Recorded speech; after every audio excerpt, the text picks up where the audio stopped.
Yung elevator na sinakyan namin, nasira, Dad. Alam mo ba, yung bababang babae sa elevator, muntik na maipit. Tapos di ba bukas, tapos hanggang dito na yung ano, nakita na namin yung semento ng elevator. Kitang-kita ni Bo yung kaba ko. Tapos kayo sa vlog mo yan. Ayoko dito.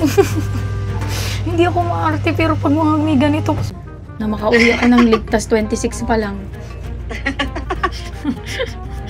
Talaga yung level ng kaba ko talagang as a solo traveler ka pa. Mo Ang ina, anong gagawin natin dyan? Oh? Ayoko na kung ganito. Tignan ko muna yung sa taas. Pag hindi maganda yung taas, lilipat na lang kami ni Yani. Di bali na masayang yung binigay ko ditong bayad. Ayoko na. Kung ganito yung elevator, nakakatakot. Pakita ko nga rin. Muntik na kasi maipit yung ano, yung babae. Si ate, ano kasama kayo? Actually 6 kami eh. Tapos yung isang lumabas, yun na yung muntik na maipit. Oh! 10? 10 minutes? 10 to 15?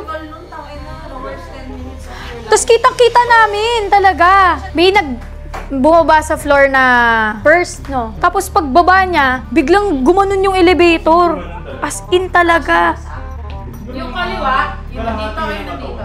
Kaliwa, tapos okay siya. Wala talagang error, wala silang note na meron something sa elevator na to. Wala. Tapos makikita mo talaga yung ano, yung pader dun sa... Tangina eh. Namali ka ng ano, mati ka ng Mati nga. Mati, tsaka kung bumagsak yon, pilay kami lahat dun. Ito si Dad. Kausap ko si Dad eh. Parang nagre-report ako sa mga nangyayari kasi kailangan niya itong malaman. Oh, yung bibig. Mga ganun-ganun yung bibig niyo. Ayun o.